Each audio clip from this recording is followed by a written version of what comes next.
Era mi hogar, me duele estar tan lejos, oigo me están llamando.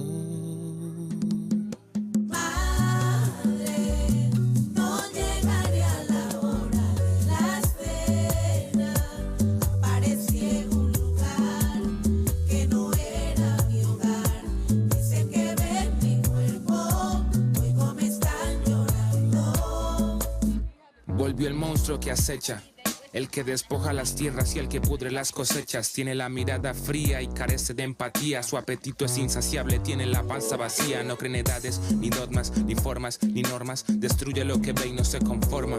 Solo obedece intereses económicos. Infunde el miedo y entierra a soldados anónimos. Hermanos de otras madres que salieron de sus casas. Se fueron hace un día y hace años que no abrazan. Ese monstruo llegó al cañaruzal. Quiso azúcar de la vida y dejó peste con cal. ¿Por qué ser otro desaparecido? ¿Por qué darlo todo por perdido? ¿Por qué cambiar mi nombre y apellido? ¿O me quieren pasar por falso positivo? Madre, no llegaré a la hora de la cena, aparecí en un lugar que no era mi hogar, me duele estar tan lejos, oigo me están llamando. Madre, no llegaré a la hora de la cena, aparecí en un lugar que no era mi hogar, dicen que ven mi cuerpo, oigo me están llorando.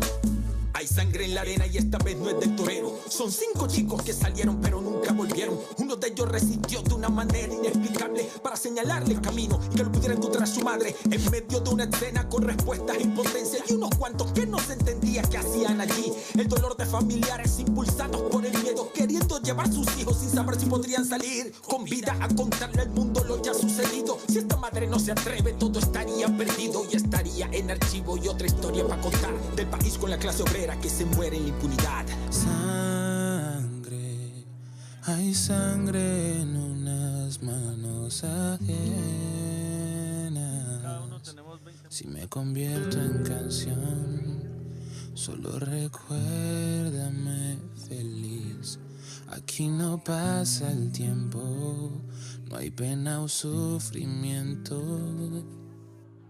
Ahora soy yo quien va a escandalizarse con la fuerza de los gritos de Ruby Cortés en los cañaduzales. Le exijo a la justicia que este caso se aclare y que no quede impune como casi siempre hacen. Nada, la vida de los negros no importa nada. Lo primero que dicen es andaban en cosas raras, como Jean Paul, Jair, Leider, Álvaro y Fernando. Somos víctimas del sistema y el abandono del Estado, pero el pueblo no se rinde, carajo. ¿Quién los mató? ¿Quién interrumpió sus sueños? Y eso no era justo. ¿Quién los mató? Eran universitarios los de Samaniego, acabaron con sus vidas y con sus ¿Quién sueños. los mató? Oye, ay, ¿quién los mató? ¿Quién los mató? No hay propuestas ni protestas, nadie sale. La indiferencia social mata líderes sociales.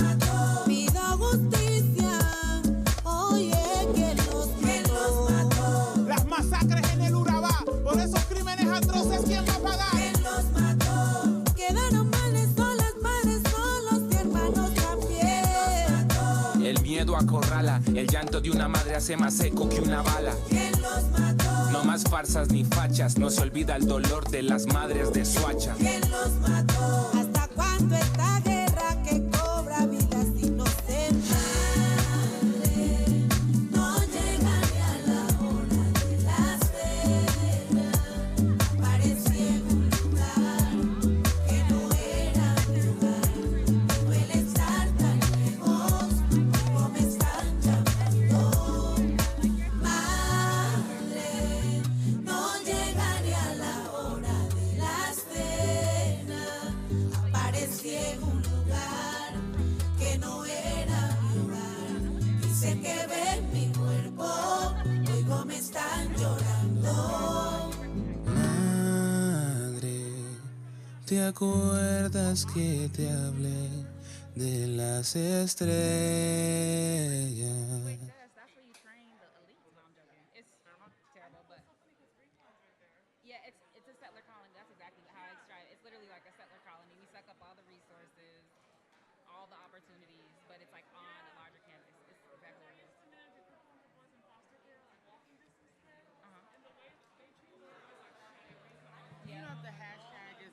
summit?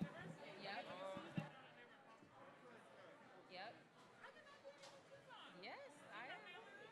Yep, my mom's still there. Yeah, and my sister. Maybe once a year. I don't know. No, it's not. I mean, it's better going back because I just kind of like stay in the foothills and my little resorts. But yeah, like La Cantada. Hello, hello. If you have misplaced your iPhone, please come up and claim it. All right, this is number 2. I'm going to lift this up if that's okay.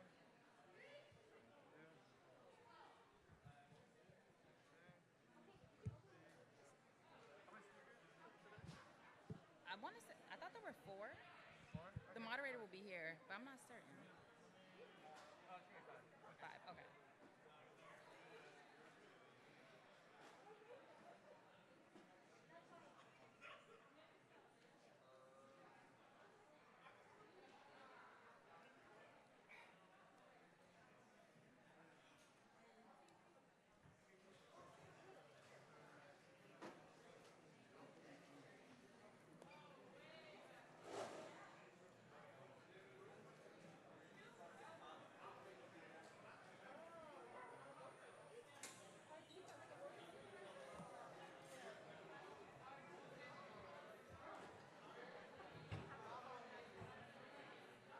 Cam doesn't have it? Cam has it. You can. Yeah, if you okay.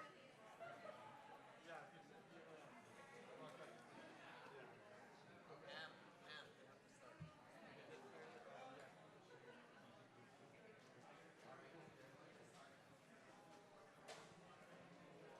Hello and good afternoon, everybody. How are you doing?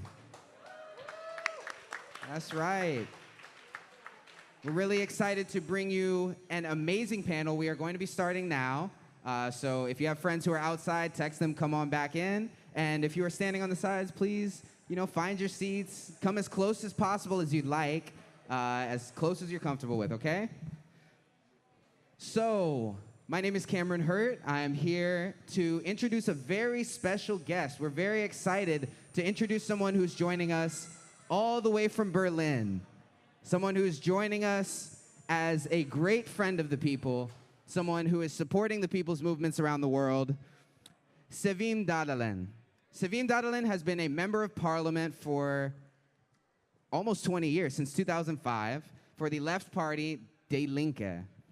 She's also a member of the Foreign Affairs Committee, the vice president of the German-U.S. Parliamentary Group, and the spokesperson for the Foreign Policy and Disarmament Committee. We're so excited to welcome a great comrade of ours, Comrade Sevim Dadelen. Thank you. Hello.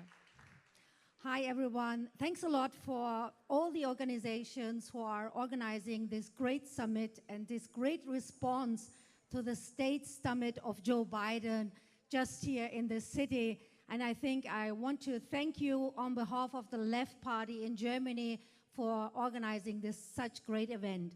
Because we believe, and we believe that we can only win by standing together, the vast majority of people in the North together with the Global South. Therefore, thank you for organizing this summit. Thanks for having us here, and thanks for being here. And I want to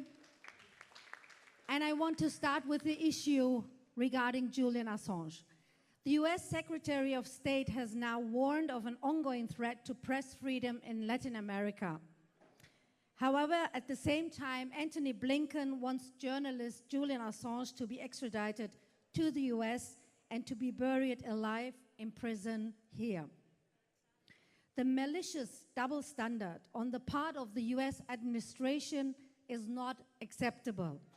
If you document US war crimes, the CIA has free rein to plot assassination of you. You can be tortured and you will continue to be politically persecuted without mercy. Anyone who persecutes the journalist Julian Assange should forever remain silent on the issue of press freedom. And I think that should be a clear message sent by this People's Summit.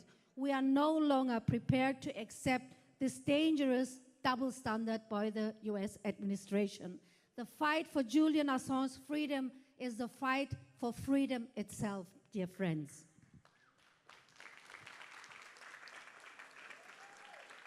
And the relentless political persecution of Julian Assange is symptomatic of a flagrant disregard for the people of the global South. The US crimes against Iraqis or Afghans do not count, and these people can be murdered with impunity. That is the terrible message sent by the US administration. The lives of people in the global South do not matter. That is another reason why this People's Summit is so important. We say that the lives of people in the global South matter, just like the working classes in the North. And we say that we oppose all attempts to exclude individual Latin American countries, the likes of which we are witnessing here at the official summit of the US administration. And in Berlin, there is a statue of Simon Bolivar that I pass from time to time in Berlin.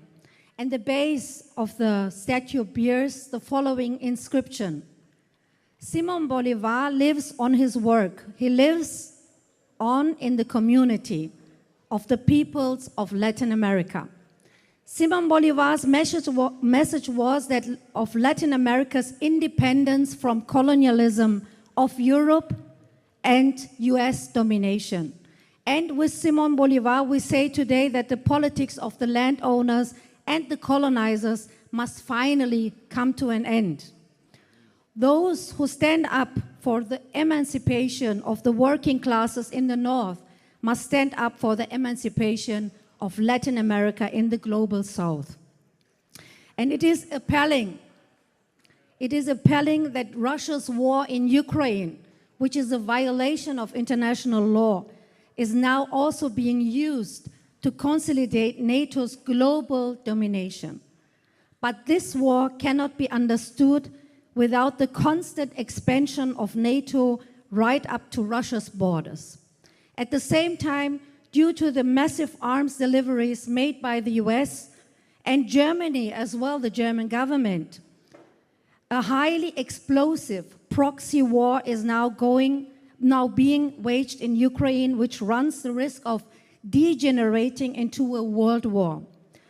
The US and Germany also want to wage this proxy war as an economic war against Russia, and an economic war that harms above all the population in the USA, with exploding energy prices and a true joy for the military-industrial complex like in the European Union and Germany, where we are witnessing a downright act of self-harm as far as cheap energy is concerned.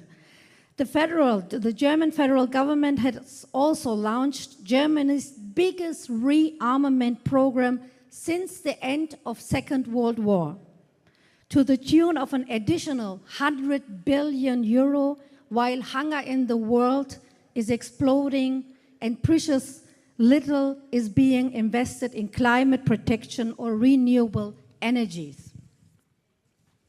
The Global South, however, is not involved in this economic war of the North against Russia. No threats from Washington or Berlin will help here. The peoples of the Global South do not want this economic war, which runs counter to their population interests. And that is a good thing, because we want to end this war in Ukraine and do not want a world war. And we do not want to freeze and starve for this economical war against Russia. But this war, dear friends, this war will not be ended by the delivery of heavy weapons, by a rearmament policy, or by an economic war, but only by negotiations and a diplomatic solution. And this is why we say internationally, globally, no to war. Free Julian Assange. It is not those who expose war crimes, but those who commit them and cover them up who must go to jail and prison. And we also say, free the global South. It is time to put an end to the politics of domination and colonialism. And we say no to the economic war that affects the population in the North. And there is a famous quote attributed to Simon Bolivar. He says, when tyranny becomes law, rebellion is a right. The rebellion for our freedom has only just begun, dear friends. Thank you. Yes, thank you so much, Sevim Dadalen. Thank you for joining us all the way from Berlin, folks. All right, one more hand. So thank you again for joining us. We are about to start the next panel as soon as I make my way to the stage, so bear with us. Thank you.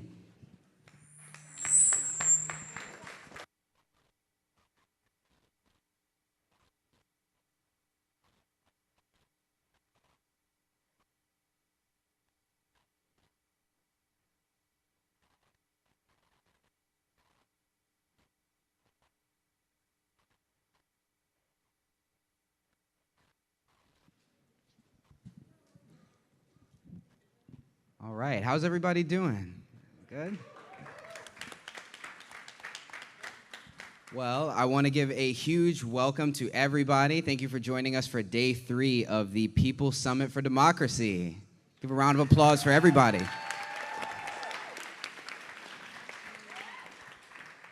My name is Cameron Hurt, and I'm an organizer with the Answer Coalition. And today we'll be talking about the movements to defeat white supremacy, state-sponsored violence, and the militarization of police and society. These are serious issues for all people of this world, and today we'll be talking about real problems and the people's solutions. We're here on the 3rd and final day of the People's Summit for Democracy, and we've heard from so many brilliant and powerful voices across the globe. This event is a great reminder that we are a part of one planet, and we face global challenges together. While Joe Biden's Summit of the Americas is focused on how to divide and conquer the entire world among the rich, ours is about how to collaborate and collectively solve the problems that are facing working people, that are facing oppressed communities. Give yourselves a round of applause for being a part of this beautiful event and making it possible.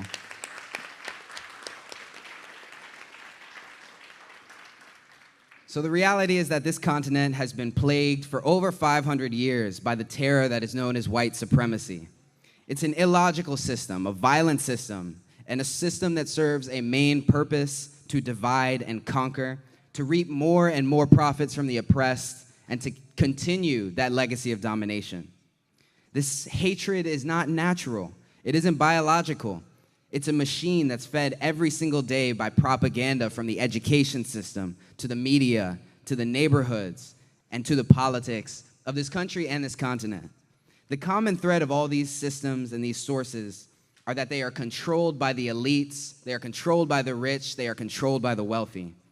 They determine what kinds of messages are going to be taught to our children, as we see with the attacks on critical race theory and the true history of this country and this continent. They determine what stories are going to be broadcast to millions or even billions through the corporate media. They determine who's allowed to live in the high-rises and who is forced to live in the slums. But what's most threatening and deadly about this is that the same elites that we're talking about control the police, they control the military, and they control the court systems that have absolute control over life and death under this current system. In this country and beyond, the rich continue to fan the flames of white supremacy and racism, because as long as one group of people believes they are inherently superior, it's easier to break solidarity, to keep the poor and the propertyless fighting for crumbs. This is a tactic that has been used for a long time to break strikes, to break up movements, and to destroy organizations, possibly for centuries. This is why violent white supremacist organizations and individuals are so frequently allowed to prepare and execute violence with impunity. When the masses are tired of living in these slums, tired of being exploited every day, tired of hearing the lies about our history, tired of the war on the black community, the immigrants, and the oppressed, we will rise up. We always rise up. We saw this in full force with the brutal murder of George Floyd That showed the people of the country and the world that unity was possible, leading to roughly 35 million people of all nationalities hitting the streets in the US, alongside over 60 countries, dozens of countries, from Palestine to Haiti to South Korea and across the world, arm in arm in solidarity. We remember the names George Floyd and Breonna Taylor and Andres Guardado, Christopher DeAndre Mitchell, Dante Wright, Ma'Khia Bryant, Adam Toledo, Ahmaud Arbery, Andrew Brown, and so many more. These names will never be forgotten. There are truly too many people to name across this continent, and surely we will hear even more today and throughout the day. But I believe that one day we will have monuments, we will have statues, we will have memorials for all of those who have spilled their blood at the hands of white supremacist violence across this continent. But most importantly, we will have justice. We will have liberation. Our history shows that the struggle against white supremacy leads to unity among the oppressed, that unity is possible and that victory is possible. So I want to just start with that before I say that I'm very excited for this panel where we're going to be discussing the lessons of the past and our path forward. I'm so excited to be joined by these amazing people that are surrounding me. Let's give them a hand, a rouse of applause.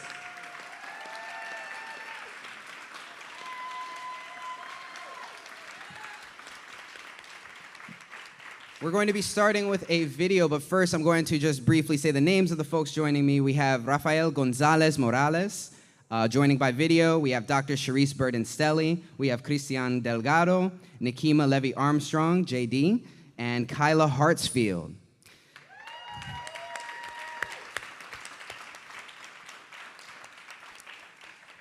So now joining us with a pre-recorded video is Rafael Gonzalez Morales.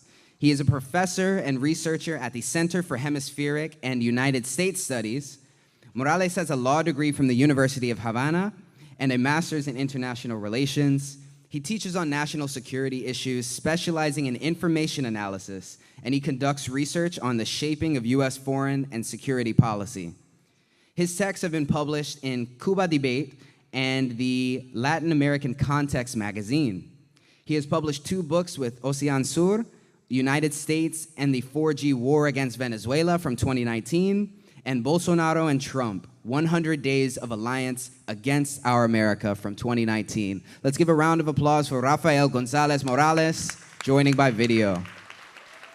Buenas tardes, mi nombre es Rafael González Morales, soy profesor investigador del Centro de Estudios Hemisféricos sobre Estados Unidos y quisiera comenzar diciendo que para mí es un honor y un orgullo recibir esta invitación para compartir con ustedes algunas ideas en este panel.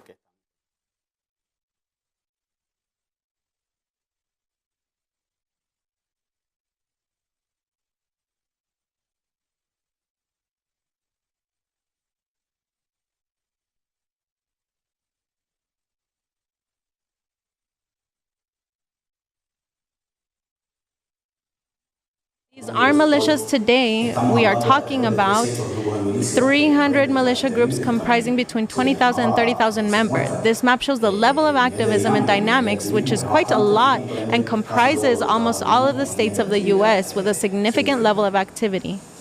There are 3 fundamentals we would like to highlight in the evolution of these militias. First, the so-called first wave, which has to do with the 1990s. And above all, we would like to refer to the second and third waves.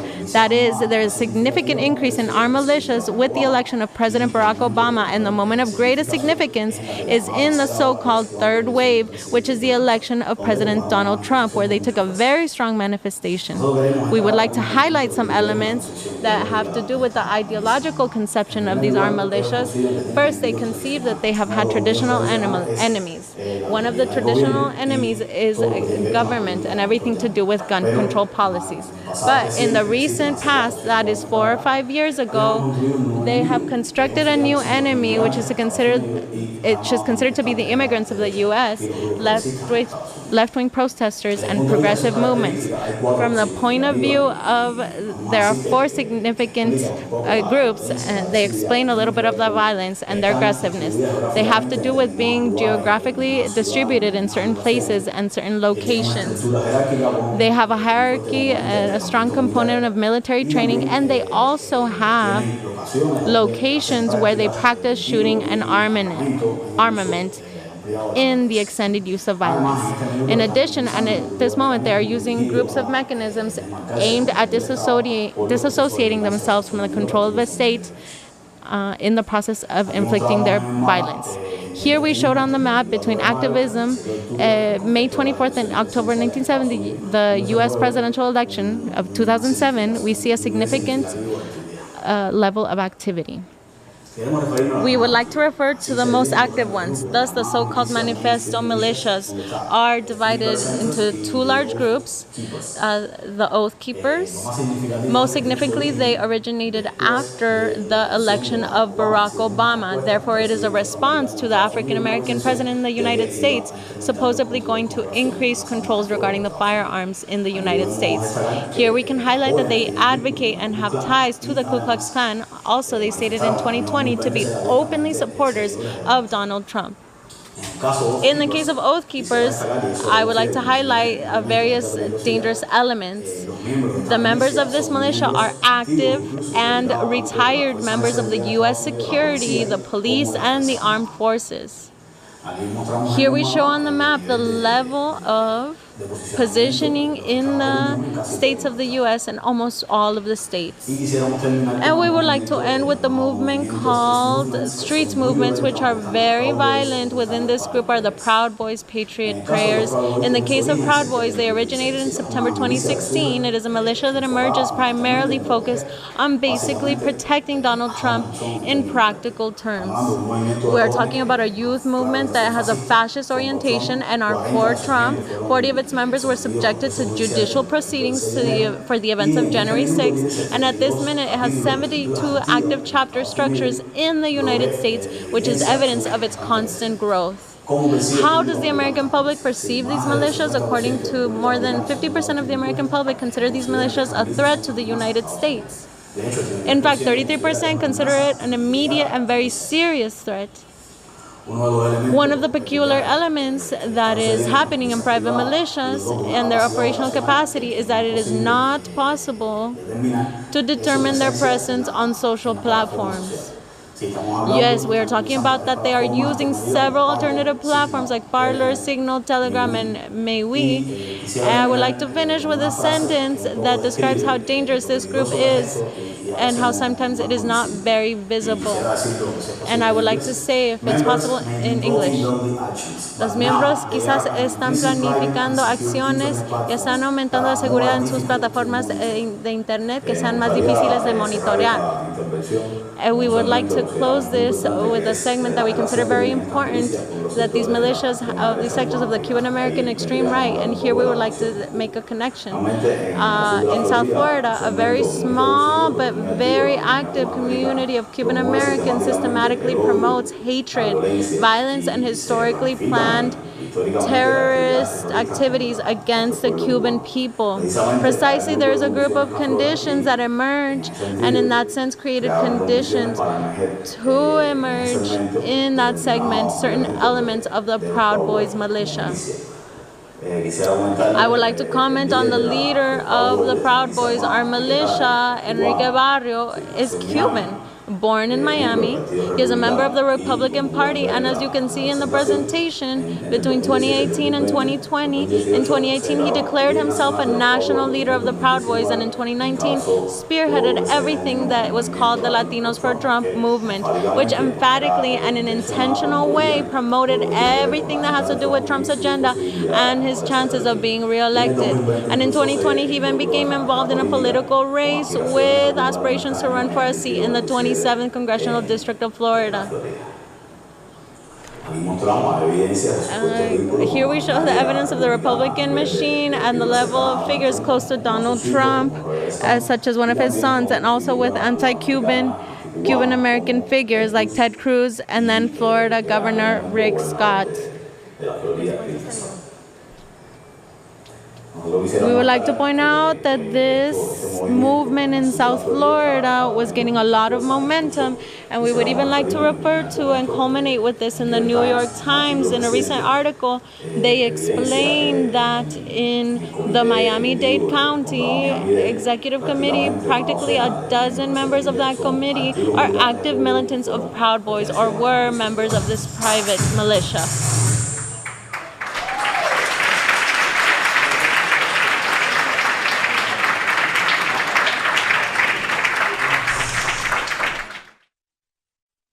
I mean, that is amazing to hear. And we know that our brother Rafael is only joining us via video because the United States government is afraid of these kinds of stories, these kinds of researchers coming here to talk to people. They're afraid of people hearing how life is in Cuba, from their healthcare system and the things that we have spoken about before, all the way to the race relations, to the issues that are going on there, and how the Cuban Revolution and the people there have continued to struggle on these fronts. But I think something we all are very aware of is that old slogan that cops and the Klan go hand in hand, as they say.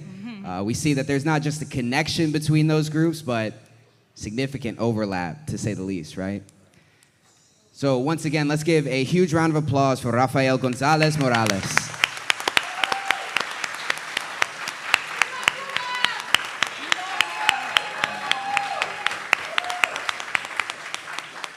That's right. Thank you so much. And next up, let's start the panel of folks who are here. We're going to start with Dr. Charisse Burden-Stelly.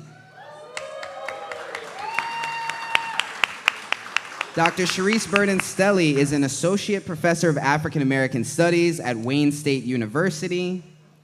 She's also the co-editor of Organize, Fight, Win, Black Communist Women's Political Writings with Jodi Dean. And she's also the co-coordinator of the Research and Political Education team of the Black Alliance for Peace. Let us welcome warmly Dr. Charisse Burden-Stelly. Hey, y'all. Just set my timer. You know, academics can drone on and on. So I just want to start by thanking the People's Summit for this kind invitation to speak among comrades and colleagues. I don't have anything new to really contribute to this conversation, but in the short time I have, I'll just sort of raise 5 points that might provide insight into what is to be done. First, I just want to start by saying it's imperative for us to understand entities like Africa Command, or AFRICOM, and the Southern Command, or SOUTHCOM, as strategic partners of the warmongering, imperialist, anti-radical alliances like NATO. And this anti-radicalism is actually really important, right? Because we know that NATO was started as a way to contain so-called communism, but not only that, also non-aligned movements, Black liberation and third world liberation movements, and it continues to do that pig work today. The sole purpose of these entities is to maintain Western domination generally, and United States hegemony particularly, irrespective of rhetoric about human rights, democracy, women's rights, etc. And we also must understand that domestic police forces and their militarization through programs like the 1033 program are merely localized manifestations of the warmongering, anti-human imperatives of AFRICOM, SOUTHCOM, NATO, etc. I'm trying to slow down for the translators because I know I talk fast. Okay. So to quote from the U.S. Out of Africa Network's most recent AFRICOM Watch Bulletin, which everyone committed to African liberation should be reading, quote, both SOUTHCOM and AFRICOM are extensions of NATO and the militarized assault on the democratic and human rights of Africans by the U.S. with the support of neocolonial forces, as well as an attack on the self-determination of African people and nations in the Americas, the African continent, and the world. Domestic and international repression by the U.S. security state are linked. Our oppression crosses borders. So must our solutions. All who support the right of the people to authentic democracy and human rights should stand in solidarity against neocolonial rule and the imperialism it protects, end quote. Which leads me to my second point. If it is that the imperialists are internationalists, we must be also, right? If we take the idea of Nuestra America seriously, then when we ask whose streets, we have to move beyond the United States to include, for example, favelas in Brazil, garrisons in Jamaica, African and indigenous territorios in Colombia, and so-called slums in Haiti. Internationalist consciousness and solidarity, in tandem with community and grassroots organizing and mutual aid, provides us with an expansive vision of politics that in the US is too often reduced to voting for one or the other faction of the ruling party. As Julius Nyerere put it, the United States is also a one-party state, but with typical American extravagance, they have two of them. Which leads me to my third point. The militarization of borders on stolen land and the brutalization of peoples who largely come from countries the United States has been integral to plundering and destabilizing, who are seeking reprieve in the United States under extreme duress. This is inextricable from the ways police operate as occupying forces in racialized and poor communities. And just quickly to think about Haiti for a second, the relationship between the brutalization of immigrants and imperialism is most manifest, or is extremely manifest, with regard to the treatment of Haitian immigrants. They account for 6% of the immigration population, but 60% of the deportation flights, not least because the United States, alongside the United Nations and the core group, have abrogated Haitian sovereignty and operate as an occupied force in Haiti, which allows them to facilitate these deportation flights. And so all of these structures of domination are linked. So the police forces that facilitate gentrification, which is settler colonialism in another form, they also act as the stormtroopers for the warehousing of so-called redundant labor, activists and organizers who contest these brutal conditions, and radicals whose envisioning of and agitation for economic and political democracy is treated as subversion. Speaking of subversion, don't be distracted by the empty rhetoric of this January 6th committee and its ostensible opposition to fascism and white supremacy, because this administration is not only arming, but valorizing and installing those very same elements abroad. Point number 4, the streets belong to the people, period, right? The people. Everything we do must follow from that fact. Politicians, or as I like to call them, elected influencers, will not save us. Not even your progressive faves. The comprador and the petty bourgeois classes will not save us.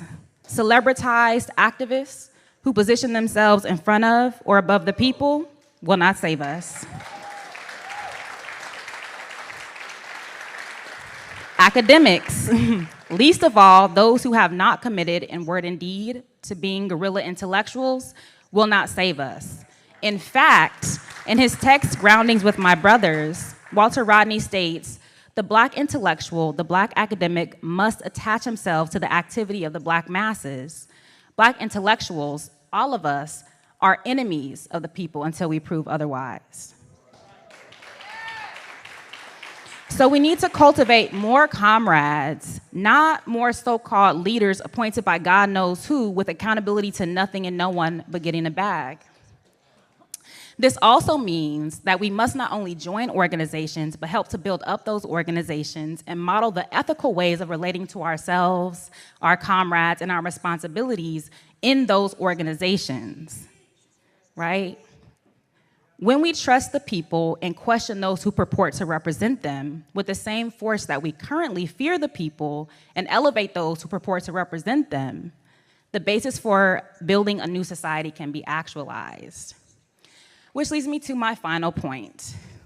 It is my hope that our battle cries, El pueblo unido jamás será vencido, land back, forward ever, backward never, free 'em all, from the river to the sea. Okay, from the river to the sea.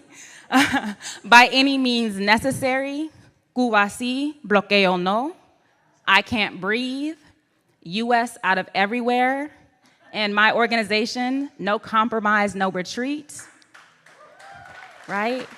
May our words sustain us in organized action and international solidarity against the overwhelming intersections of exploitation, oppression, and repression.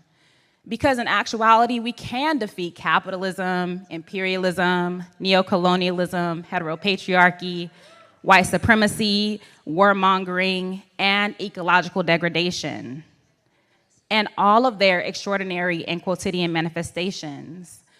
Because in all of this, I do believe that we'll win. Thank you.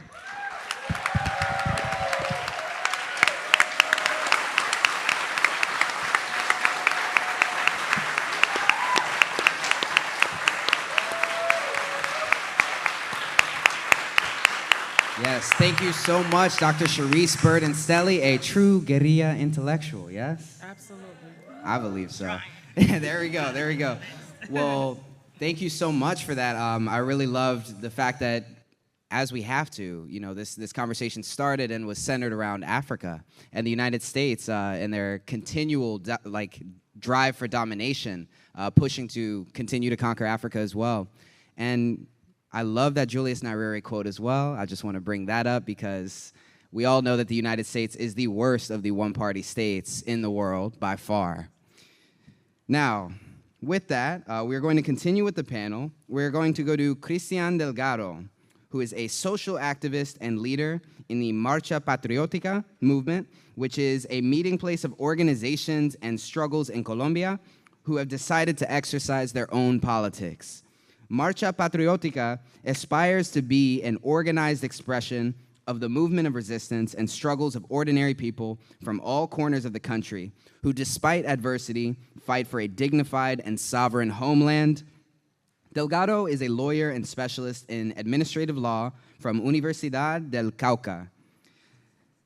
He has also studied constitutional law from the Universidad Nacional and human rights and culture of peace from the Universidad Javeriana. We want to give a huge round of applause. Thank you for joining us, Cristian Delgado.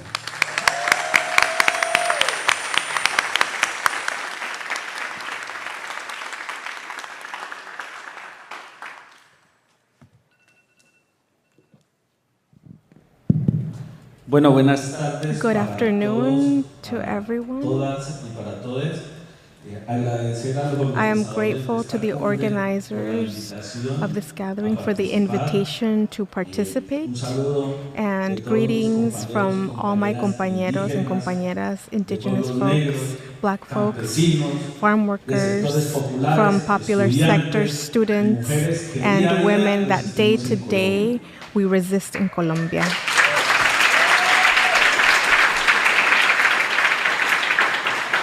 And I'm also grateful for the opportunity to continue learning, to get to listen to one another, to liberate our country, and to continue building a better world for all of us. About the issue, the topic of the panel, it was an internal discussion on how we would talk about this issue. And our Cuban compañeros who were here, and we were hearing about Fidel about February 4th, the second Declaration of Havana. And Fidel tells us about capitalism and gives us a synthesis about the Russian Revolution. It speaks to us about what the people are being forced to be, and the battles of the Rio Bravo to Patagonia by the U.S. imperialism. And there have been multiple investigations about militarization, about police, and how it's impacted the people. And it's been a strategy that's been defined by the U.S.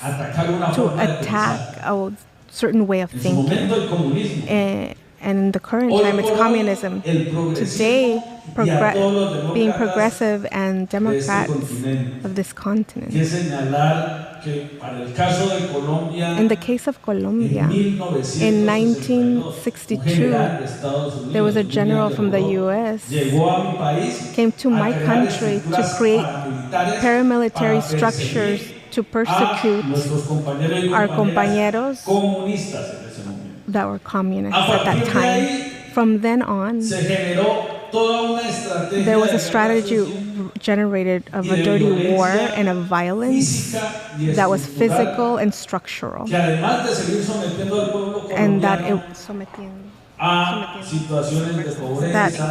subverting the Colombian government, and they assassinated anyone who was seeking and looking to build a new country. We need to really point out that due to that militarism and insurgency that persecuted the social justice movement, and after the peace accords were signed from Las FARC and La FARC and the Colombian state, they were able to identify more than 250,000 homicides. 9.7 million Colombians were displaced. Others were disappeared by forced disappearance. And we as a social justice movement, we are focusing on the peace accords, that when we combine social movement and developing policies for a better state in Colombia, many movements. My compañero of the Congress of the Pueblo, there was the march, the patriotic march, in order to reach a political solution for the armed conflict in Colombia. And this reminds me of the Patriotic March in 2012 and the national strike that led us to national forum where indigenous peoples, farm workers, Afro-descendants, we committed to develop a proposal for our country. We said we're going to stop fighting separately, but we're going to unite in order to mobilize, and amongst all of us, we will build a better country.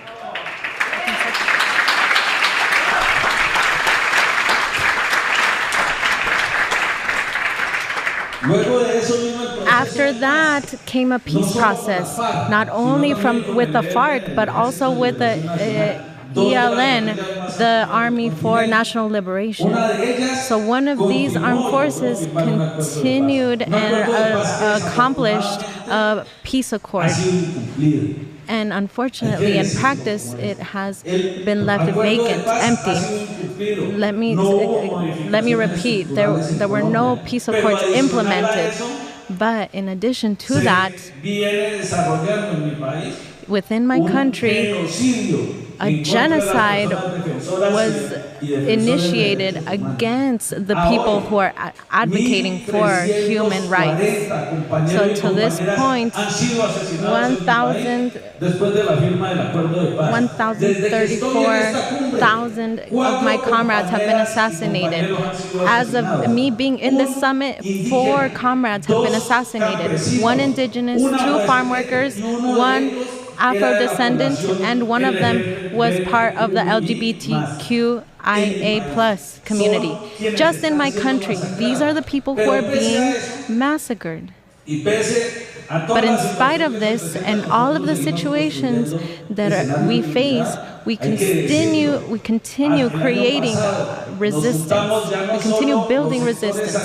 So now it's not just agrarian and urban sectors joining, but we also join labor sectors. And we were able to call for a national strike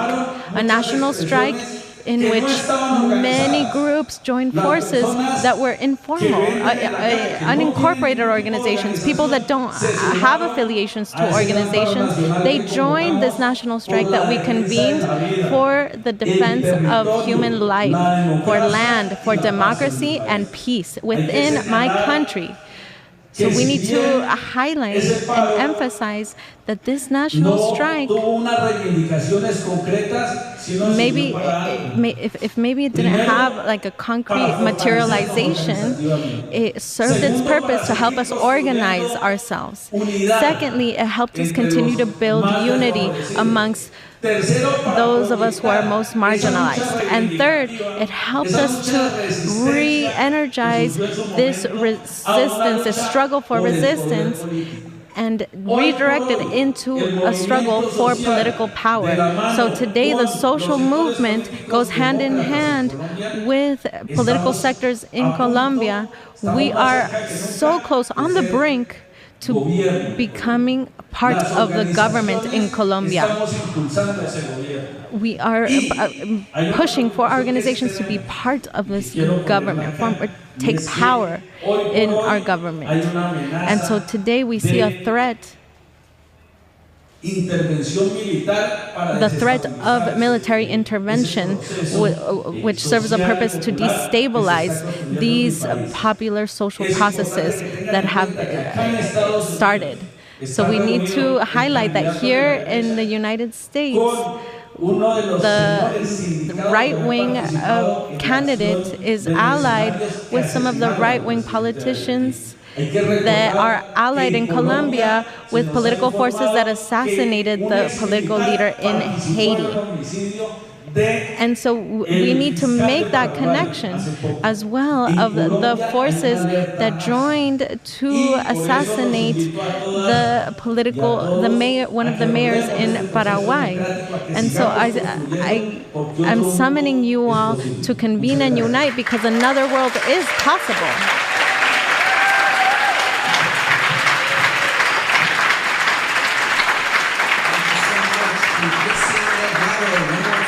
Un aplauso para Cristian Delgado otra vez.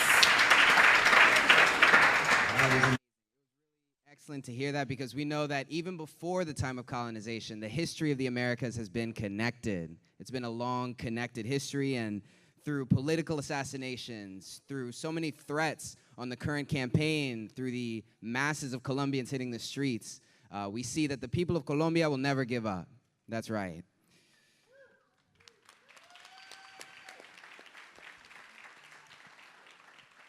So we're going to continue the panel now. I would like to welcome Nekima Levy Armstrong, J.D., who is a renowned civil rights attorney, an ordained reverend, a former law professor, a freedom fighter, legal scholar, and national expert on issues at the intersections of race, public policy, economic justice, public education, juvenile justice, and the criminal justice system.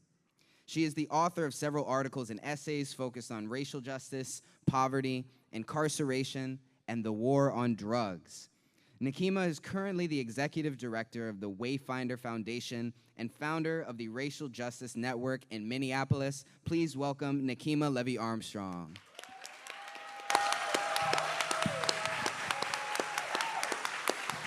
Whose streets? Whose streets? Whose streets? Whose streets? Whose streets? We got to remember that as we stand up and fight for what's right. These are our streets. Even though the current governmental apparatus and history tries to tell us otherwise, we know that the system was not designed to work for the benefit of Black people, indigenous people, other people of color, and any folks who consider themselves to be on the margins. We know that we live in a nation that was built on the backs of enslaved peoples. People who never got reparations, who have not received justice, and whose humanity is still not being acknowledged. So when we take to the streets and we say, whose streets? Our streets. We have to remember that we are standing on the shoulders of those who came before us, those who did not get these opportunities to speak truth to power without having significant repercussions.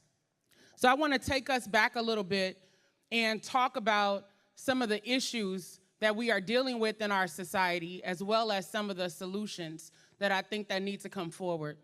I'm grateful to be a part of the People's Summit for Democracy. I'm really grateful for this brilliant panel. Let's give them another hand. I've learned so much just soaking up their knowledge and wisdom in this short period of time. But one of the things that I think is most important for us to remember, right, and you guys are here because I think you know this, and that's the struggle for freedom, justice, and equality continues. And when I think about the struggle for freedom, justice, and equality, I can't help but think about my ancestors. I was born in Jackson, Mississippi, as a descendant of enslaved persons, and my grandmother picked cotton. And so as a child, I remember soaking up their knowledge and their wisdom. And they didn't have a formal education or degrees, but I've noticed that they're some of the most brilliant people who ever walked the face of this earth, right? And even though you have many of us up here who have degrees, our degrees are not what makes us. Our degrees are just a tool so that we can articulate truth to power in their forums and their venues and demand the kind of changes that we need to see. Because they expect us to come just one way. But when we're standing up for justice, we have to have multiple ways of fighting back. If we look at what happened during the civil rights movement of the 50s and 60s, of course we had black adults, we had allies, we had people from other racial groups standing up with black folks calling for an end to Jim Crow segregation and oppression. But one of the groups that stepped forward who does not receive enough recognition are the children, who stood up during the Children's March. They walked out of school, they braved fire hoses, they braved police dogs, they went to jail, they were brutalized, and yet they continue to stand up. And what do we see happening today? Our children are still on the front lines fighting for racial justice, freedom, and equality. Think about the current movement that we are dealing with right now when we talk about Black Lives Matter, when we talk about ending police violence. It takes me back to 2012 when Trayvon Martin was killed. He himself was a child, a 17-year-old child, walking down the street who did not make it home because of white supremacy, because of white violence, because of white people in that community thinking that they were the police, that they are the authority over black bodies. And then we saw a court system rubber stamp that reality and not hold anyone accountable for the murder of Trayvon Martin. But what did the young people do? They rose up in that situation, and there were marches all across the nation. And then we have to remember what happened after that, how the momentum continued to build. Let's move to 2014, August of 2014, when Mike Brown, another 17-year-old young black man walking down the street, gets shot and killed in broad daylight. And what did the witnesses say? That he had his hands up saying, "Don't shoot." And instead of being silenced and refusing to stand up or being afraid, young people rose up in Ferguson, Missouri, and really took the movement to the next level. Now, I went to Ferguson, Missouri in November of 2014 as a legal observer. And what I witnessed there was I heard Rafael Gonzalez Morales, he talked about the Oath Keepers. So anybody who went to Ferguson, we saw the Oath Keepers standing on buildings that they didn't own in a community that they didn't live in with high-powered weapons pointing guns at protesters. And all I could think of is, what if these were black men? What if these were brown men standing on top of these buildings? The police would not have allowed it. As a matter of fact, the police were very comfortable in Ferguson with that situation. And so it reminded me of the fact that, again, two Americas, right? One for white folks and one for people of color. So when we say whose streets, we're trying our very best to take back our power against a system that was designed to oppress us. And we have a blueprint, right? Again, those who came before us. So in the city of Minneapolis, we followed that blueprint. We followed it before George Floyd was killed. We took the energy from Ferguson, Missouri, we brought it to Minneapolis, and we started taking to the streets. shutting down freeways, shutting down the Mall of America, disrupting the government officials at City Hall. We held an 18-day occupation outside of the police precinct after Jamar Clark was killed in November of 2015. A 24-year-old young black man minding his own business, standing at the back of an ambulance, who was shot in the head at point-blank range by Minneapolis police officers.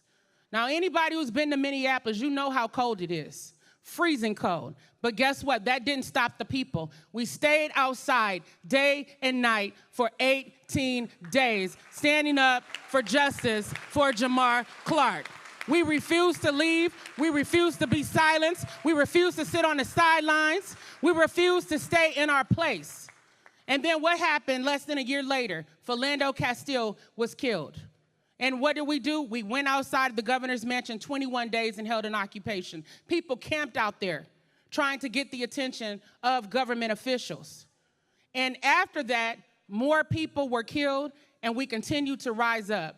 So that on May 25th of 2020, when the world witnessed a black man being lynched in Minneapolis in the midst of COVID-19, in the midst of destruction and despair, we rose up. We planned that first protest in the middle of the night. We didn't know if anybody was going to show up, but we said if it's 5 of us there, we're going to show up. We're going to stand against police violence. We're going to call for these cops to be fired. We're going to call for these cops to be prosecuted. We're going to call for an overhaul of this system that continues to oppress us.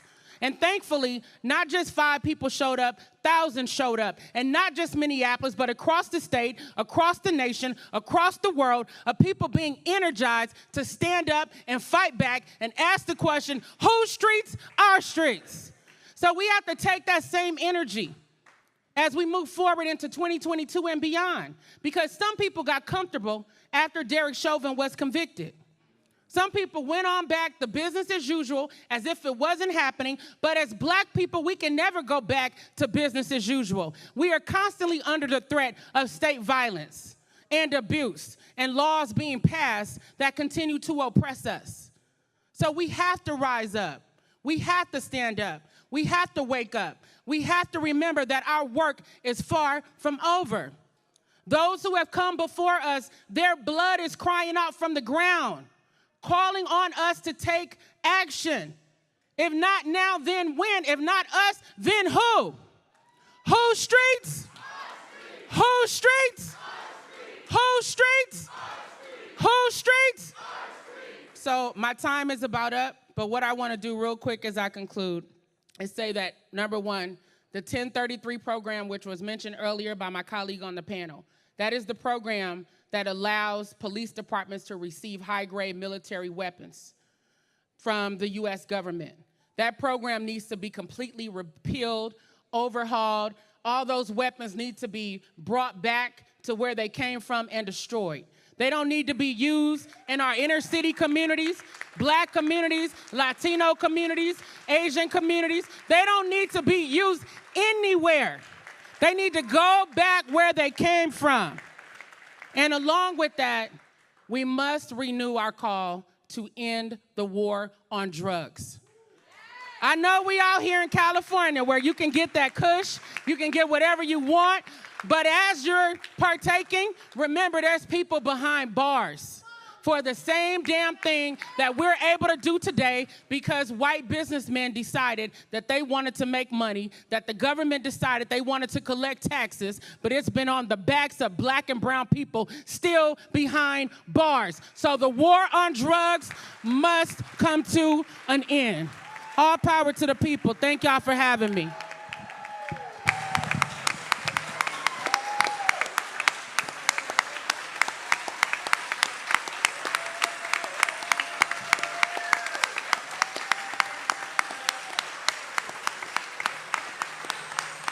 A huge thank you to Nekima Levy Armstrong. That was excellent, wasn't it, folks? That's right. I just love that, the truth that I want to echo from that statement. There is no going back to business as usual. There is no going backwards. That's right. And here at the People's Summit for Democracy and with all of these excellent people, we are moving forward into a new future. That's right. Thank you so much again. And for our last speaker on this panel, we are going to introduce Kyla Hartsfield, who is amazing. They know you. That's what's up. That's what's up. You know. Kyla Hartsfield is a black queer woman based in Durham, North Carolina. After studying many black women organizers that came before her, she was led to deepen her commitment to black liberation, and she dedicated herself to organizing starting in 2017. In the past 5 years, she has worked on and been stretched by hashtag #EndMoneyBail and hashtag Durham Beyond Policing campaigns, and others around decarceration and environmental justice. After spending long days dreaming and scheming of a world without cages and borders, she loves to unwind by singing too loud and dancing too hard. Let's welcome Kyla Hartsfield, everybody.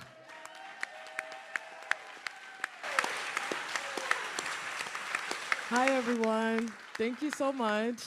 I would love to start this off with a chant that I know that everyone could say. It always makes me feel comfortable and catch a vibe. Okay. And I'm going to say it, and you can just jump in when you're ready, okay? I love black people. You don't love black people? What's wrong with you? What's wrong with you? I love black people. You don't love black people? What's wrong with you? What's wrong with you? I love black people. You don't love black people? Everyone can say this. What's wrong with you?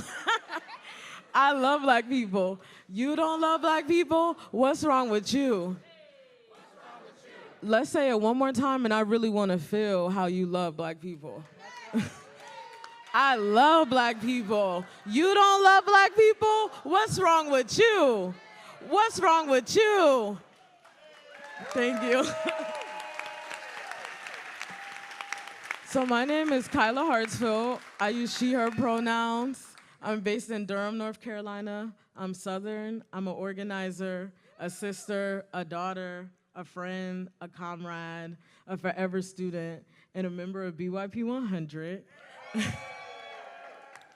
BYP 100 is an organization for black youth 18 to 35 that organizes through a black queer lens.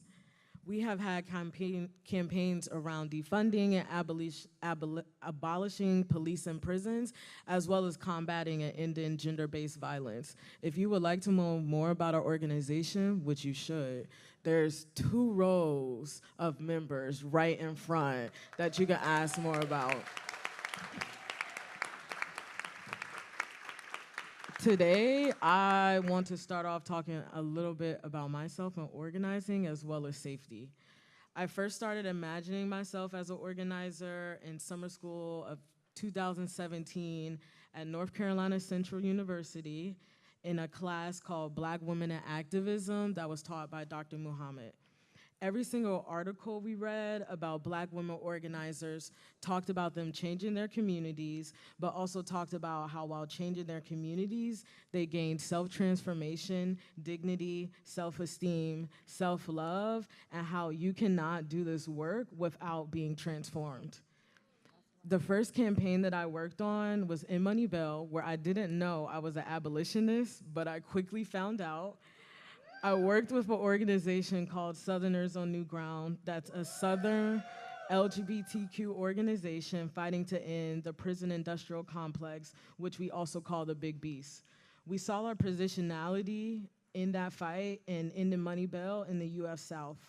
In our campaign, we did research of our local jails and courts. We held Team of the Willing dinners where we found collaborators and built out our teams. We held community members. We met with sheriffs and DAs and had multiple conversations about the money bail system, criminalizing people because they're poor. No matter how much, no matter what the charge, if you have money, you can get out. And if you don't, you have to stay in and your situation gets worse. We brought public attention to this injustice by following in the tradition of our ancestors, collectivizing our resources, and being able to purchase each other's freedom, also known as Black Mama's Day bailouts. We started by sending letters into jails and asking folks, if they wanted to be bailed out, because locally, our jail conditions are horrible, but also it's the only place that you can get free mental health services. And we wanted to have folks consent for being bailed out if they wanted to or not. The week before Mother's Day, we was set up outside the jail with a table full of flowers and gift bags to welcome moms back in community. We decided to focus on Black mamas, caregivers, Black gender nonconforming folks, Black trans women, because the narrative around incarceration at the time was only Black men were incarcerated, as well as we wanted to make it loud and clear that these folks are pillars in our community, and when they are in cages, our community suffers.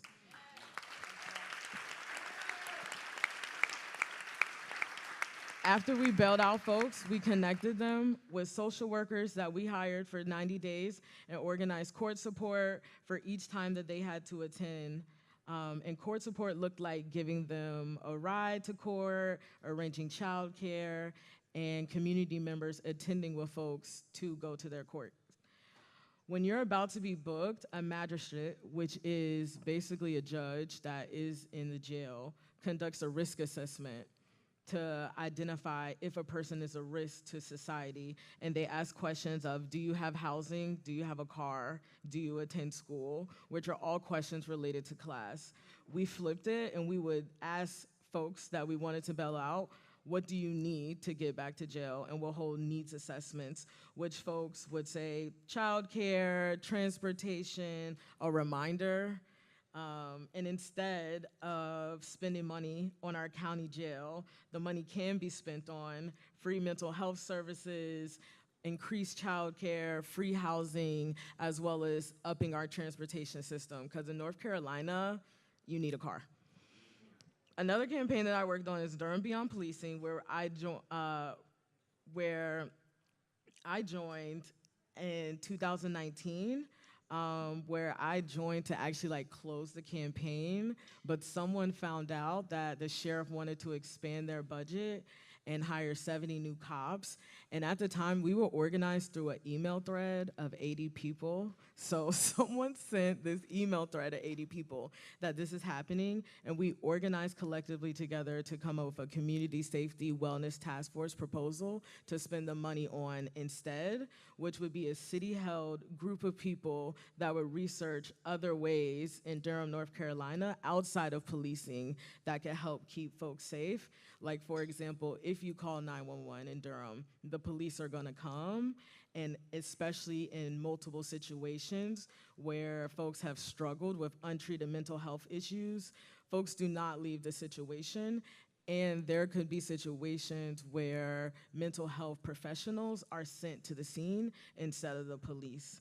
Lastly, I want to talk about right before I came here, our local chapter held a political theater where we were speaking out against ShotSpotter, which is surveillance technology that detects gunshots as a sound and will immediately send police to the situation.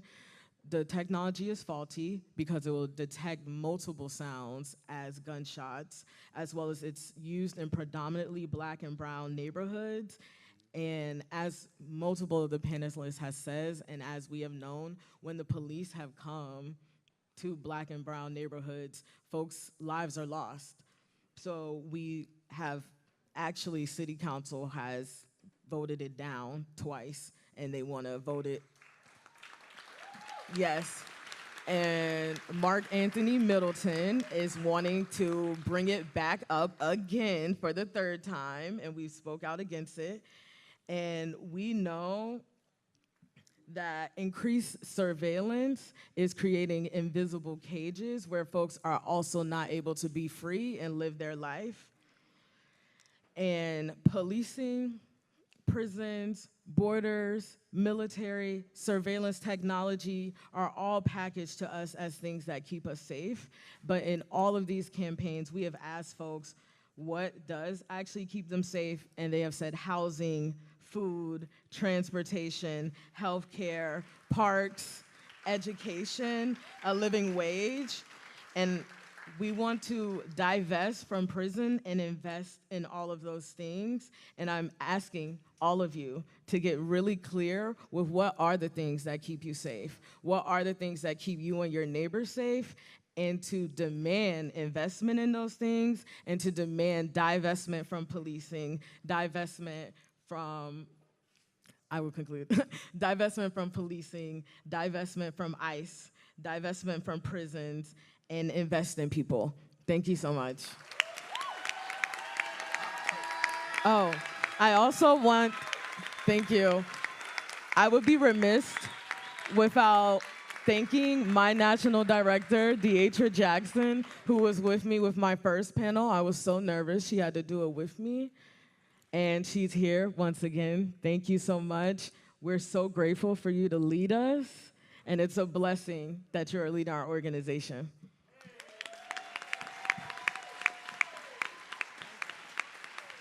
Thank you so much. Thank you. Thank you. We can switch that one. You want this one? Here you go. I'll use this one. Thank you so much, Kyla. We really appreciate it. One more round of applause, folks. That's right. I just want to echo that Kyla brought up the question that is at the core of this panel, Whose Streets? The question of, are we going to invest the wealth of society into police and prisons and surveillance and weapons, or into mental health resources, housing, healthcare, education, transportation, parks, and living wages? We know the answer right here at the People's Summit for Democracy. We are so glad that you joined us for this amazing panel. Give a round of applause for all four of the panelists and Rafael.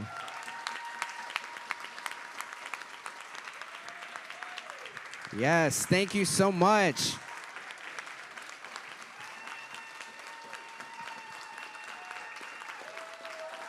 And I just want to say, the energy of this crowd has been fantastic, has been energetic. And we're going to keep that energy going all day. Is that right? Yeah. Are we ready to march later? Yeah. Are we ready for the amazing plenary that's going to be starting in just a couple of minutes in the same room? Yeah. All right. We really look forward to seeing you there. And I just want to end with this chant. Whose streets? Whose streets? Whose streets? Whose streets?